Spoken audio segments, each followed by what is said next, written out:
La quiebra de un segundo banco llena de temor al sistema financiero de Estados Unidos.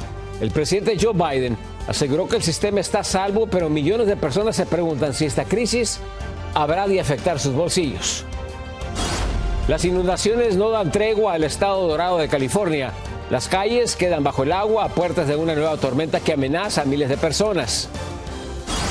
Miles de estadounidenses continúan cruzando la frontera hacia México en busca de atención médica. Todo esto a pesar de la tragedia de Tamaulipas. El turismo médico no se detiene. Así iniciamos cierre de edición. Muy buenas noches, bienvenidos a cierre de edición. Les informa José Armando Ronzas. Vamos a iniciar con lo siguiente. A 3 días del colapso de 2 importantes bancos con clientes de los sectores de tecnología y criptomonedas, el gobierno de Estados Unidos y el Reino Unido evitaron un caos financiero como el que ocurrió en el año 2008. El presidente Joe Biden dijo en un discurso que el sistema bancario del país continúa a salvo. Dayanis López está aquí con todos los detalles. Dayanis, buenas noches. Buenas noches, José. Como tú lo mencionas, la rápida intervención del presidente Joe Biden y la Reserva Federal lograron evitar que esta crisis financiera se saliera de control, tanto que algunos economistas también aseguran que esta situación no afectará a los demás bancos donde la mayoría de contribuyentes tienen su dinero. La pérdida de millones de dólares de los bancos Silicon Valley y Signature Bank desencadenaron una inestabilidad económica y social, así como pánico entre sus clientes e inversionistas.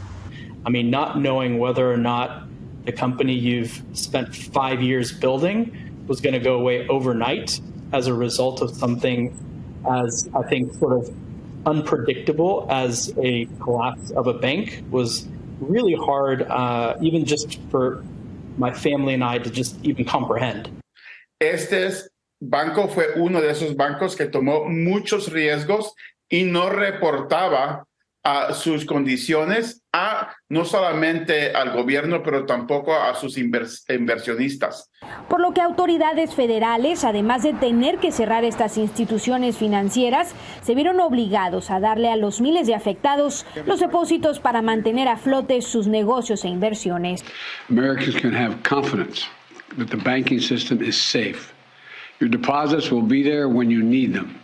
Small businesses across the country, the deposit accounts at these banks can breathe easier knowing they'll be able to pay their workers and pay their bills. Creo que en esta ocasión actuaron de una manera muy rápida para tener este plan de tranquilizar, ahora sí que los nervios o las emociones de los consumidores, de los ahorristas o aquellos que tienen dinero en los bancos y en particular en esta institución que es la segunda crisis o caída más grande que se ha dado aquí en Estados Unidos después de Washington Mutual.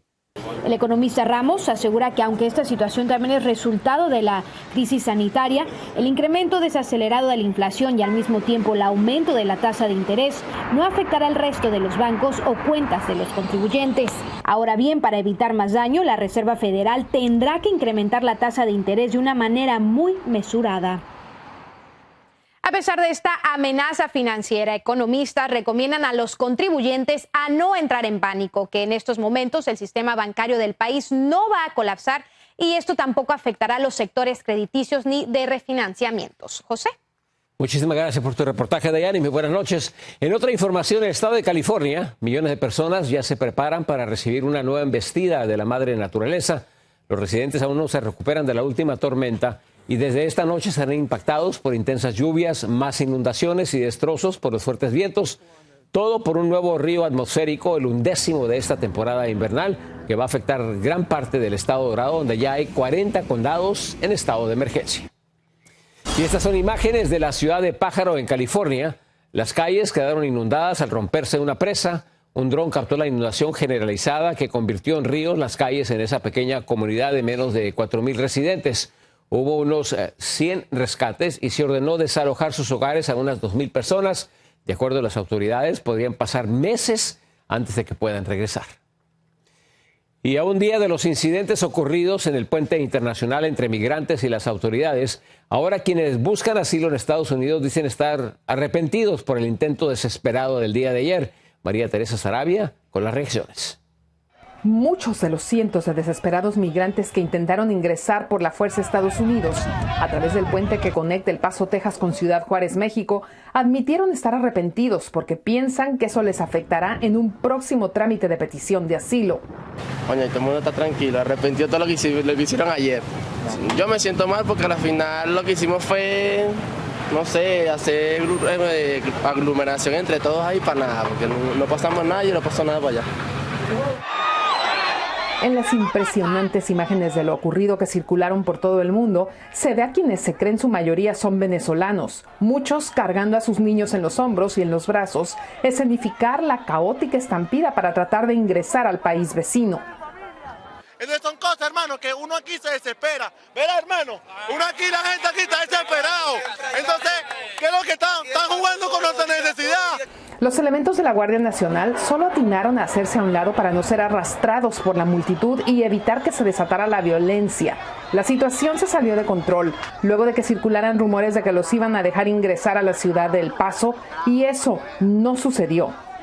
Esta mañana decenas de ellos reaparecieron en el mismo cruce internacional Santa Fe intentando acceder a la aplicación CBP One para procesar una cita, frustrados porque afirman que solo les da un minuto para ingresar sus datos y no logran hacerlo. Yo ando con 3 niños, aquí hay muchas madres también que andan con niños y nos encontramos desesperadas y la aplicación no está ayudando para nada, para nada. La aplicación queda así, de ahí no pasa. Intentamos todos los días, todos los santos días venimos aquí a agarrar la cita y nunca sale. Nos encontramos desesperadas porque verdaderamente queremos pasar por allá. María Teresa Saravia, Noticias Estrella TV. En otras noticias, el turismo médico en México no se detiene. Miles de estadounidenses continúan cruzando la frontera a pesar de las advertencias del gobierno que les recomienda no viajar a varias ciudades mexicanas. Desde Tijuana, Baja California, Vicente Calderón con la siguiente historia. Tino Guerrero vive cerca de Los Ángeles, pero sabe de las ventajas de ir al doctor en Tijuana. Originalmente vengo al dentista aquí. Tengo aseguranza allá, pero me sale más caro el deductible de aseguranza allá que pagar aquí un implante, una corona. Médicos y empresarios de esta ciudad mexicana, que colinda con California, han invertido en infraestructura para atraer a millones de pacientes que buscan tratamiento para diversos padecimientos o mejoras con alguna cirugía estética. Es uno de nuestros baluartes en cuanto a turismo aquí en Baja California, el turismo médico. Pero el secuestro de 4 estadounidenses en Tamaulipas a principios de marzo no les ayuda. Una de las personas americanas venía a hacerse una cirugía de tipo estética a una de las clínicas. Los residentes de Carolina del Sur cruzaron de Brownsville a Matamoros y 2 de ellos fueron asesinados. Y aunque fue en el otro extremo de la frontera entre México y Estados Unidos, aquí siguen de cerca las consecuencias. No detectamos ningún tipo de impacto sobre los lamentables hechos ocurridos en nuestro estado hermano de Tamaulipas. El Departamento de Estado norteamericano puso en alerta a sus ciudadanos y recomienda no viajar a 5 estados por el peligro de que se conviertan en víctimas colaterales de la violencia que padece México. Me siento, how do you say safe?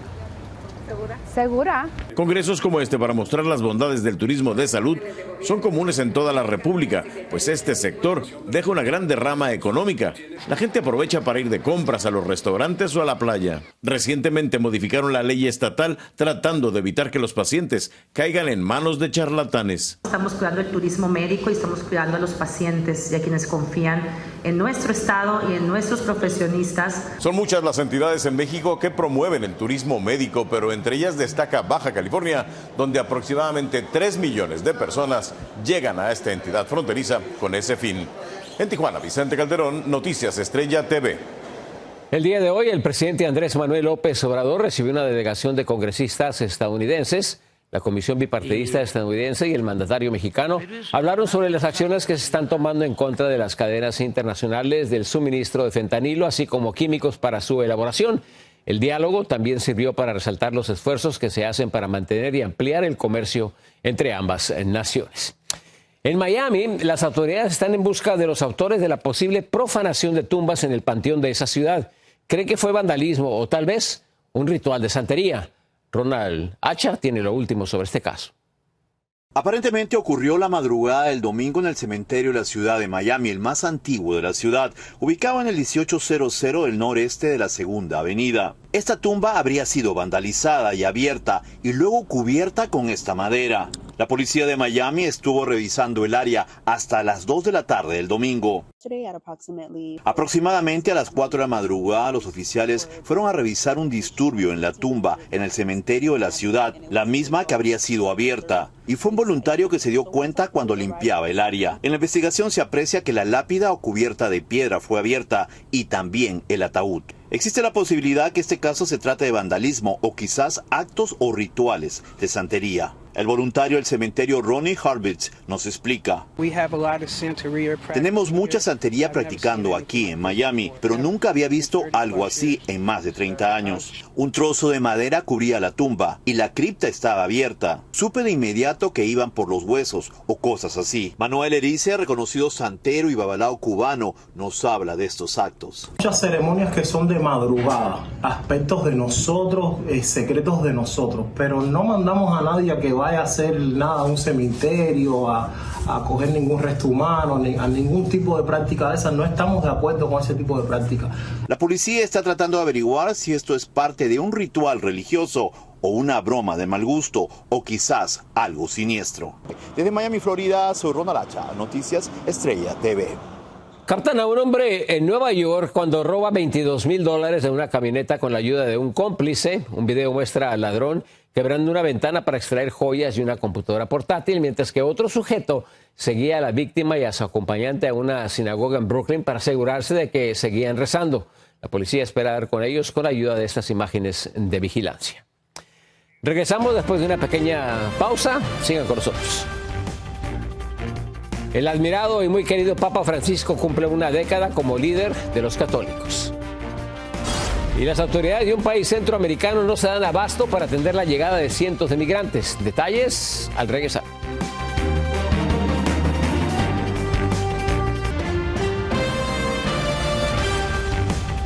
El Papa Francisco conmemoró este lunes 10 años al frente de la comunidad católica, tiempo en el que son notables los cambios que ha logrado la Iglesia, aunque para algunos aún le falta mucho por hacer. Claudia Cisneros nos explica.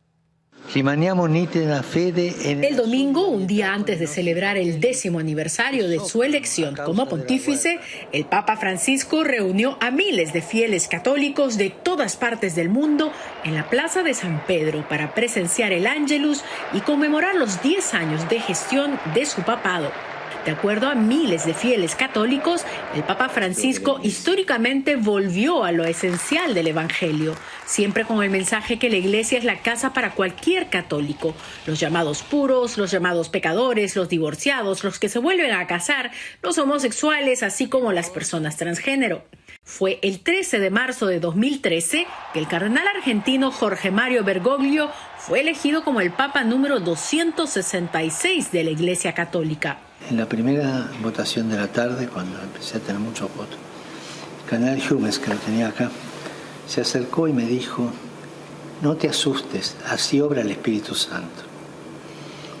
En la segunda, cuando ya salí elegido, se levantó, me abrazó y me dijo: no te olvides de los pobres. Desde entonces, el primer Papa latinoamericano ha aprobado una serie de medidas destinadas a que la jerarquía eclesiástica asuma responsabilidades. Sin embargo, según la agencia de noticias AP, el pontífice se ha visto menos dispuesto a acusar a los abusadores, lo que para algunos refleja la resistencia que existe aún en la Iglesia Católica para castigar a los agresores de forma permanente. El Papa Francisco, quien recientemente ha estado delicado de salud, ha dejado de hablar de retirarse y recientemente describió el papado como un trabajo para toda la vida. En sus próximos planes está poder viajar a Ucrania y a Rusia en busca de un diálogo de paz. Claudia Cisneros, Noticias Estrella TV. Tenemos más noticias, sigan con nosotros. Al regresar, la increíble historia de un trabajador inmigrante, la vida le puso uno de los más duros desafíos. Las inundaciones causadas por el potente ciclón Yaku deja muerte y desolación en un país sudamericano.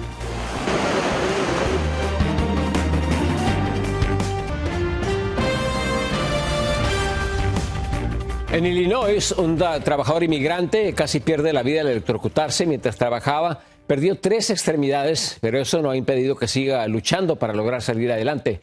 Juan Carlos Osorio nos tiene su impactante historia. Raúl llegó a los Estados Unidos en 1988, originario de la población de Marabatío, en Michoacán. Como todo migrante, en busca del sueño americano. Y empecé a trabajar, mi profesión más fue como cortador, como meat cutter, como le llaman, meat cutter, ¿verdad? O un butcher, un carnicero. Raúl dividía su vida en largas jornadas en el trabajo y a gozar de la familia en el tiempo que descansaba, hasta que el destino lo retó.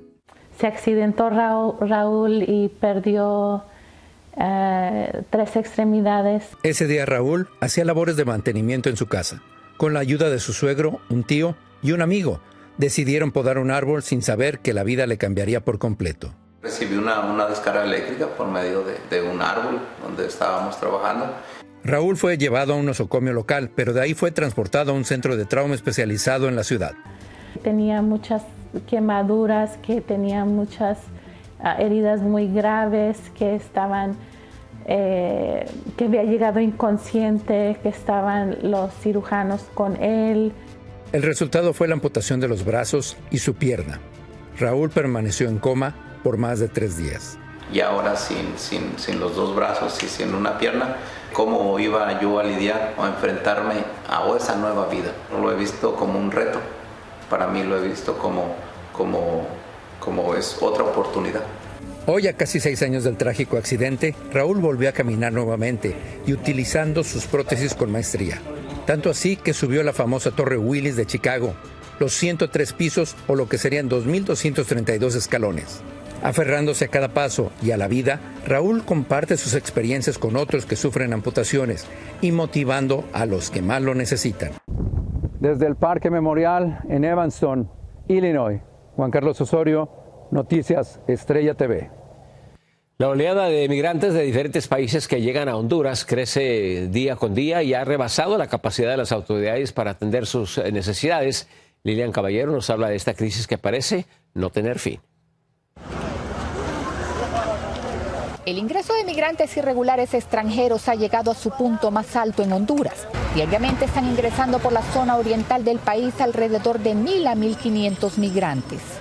Día con día llegan al departamento del Paraíso queriendo llegar a Estados Unidos y que solo cambia la nacionalidad. Antes mirábamos un número elevado de venezolanos, ahora miramos un número elevado de ecuatorianos.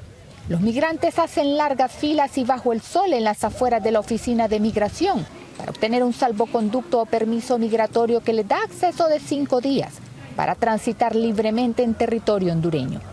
Mira, aquí ya tenemos ya más de 4 horas y no hay organización, pues. Y esto demora, obviamente, todo. Deberían tener por lo menos las mínimas condiciones para uno estar aquí haciendo la cola, pues. Todito estamos haciendo la fila, todos venimos cansados, con hambre, dolor de cabeza, sucio. ¿Qué es lo que queremos? Coño, que la fila avance. Hace poquito se formó una pelea adelante, todos estos haitianos que están allá adelante estaban aquí atrás. Se pasaron para allá para adelante. Las cosas no son así porque todos venimos por lo mismo. Pero el descontento de estos migrantes no solo es en la tensión migratoria. Muchos no tienen dónde quedarse y el único refugio que hay en la ciudad también permanece abarrotado, ya que solo cuenta con un espacio para 150 personas que se atienden diariamente. Según cifras del Instituto Nacional de Migración, solo en el mes de enero de este año ingresaron a Honduras de manera irregular 18.879 personas de diferentes nacionalidades, 117.000 personas más que las que llegaron el primer mes del año 2022. Grupos de ayuda a los migrantes aseguran que en las próximas semanas el flujo migratorio será aún mayor en este país. En Honduras, Lilian Caballero, Noticias Estrella TV. Pasamos información desde Perú, donde continúa la devastación causada por las poderosas lluvias generadas por el ciclón Yaku. Así arrastraron las caudalosas corrientes del desbordado río Chillón decenas de casas, dejando desamparadas a varias familias en Trujillo y en el distrito Santa Rosa de Quibes. La presidenta Dina Boluarte se vio obligada a declarar estado de emergencia en 400 distritos. Desde el inicio de la temporada de lluvias han muerto unas 60 personas. Y la Marina de Colombia encontró en sus costas un narco submarino con 2 muertos y más de 2,5 toneladas de cocaína. Las víctimas fallecieron por inhalación de gases tóxicos al interior del navío, donde también se encontró a otros 2 hombres en muy malas condiciones de salud, aparentemente por el mismo motivo. Se cree que la droga, que estaba en cientos de paquetes, tenía como destino Centroamérica. Los invitamos a que se queden con nosotros. Regresamos con más noticias. Un delincuente le causa una lesión de por vida a una mujer y todo por robarle su bolso.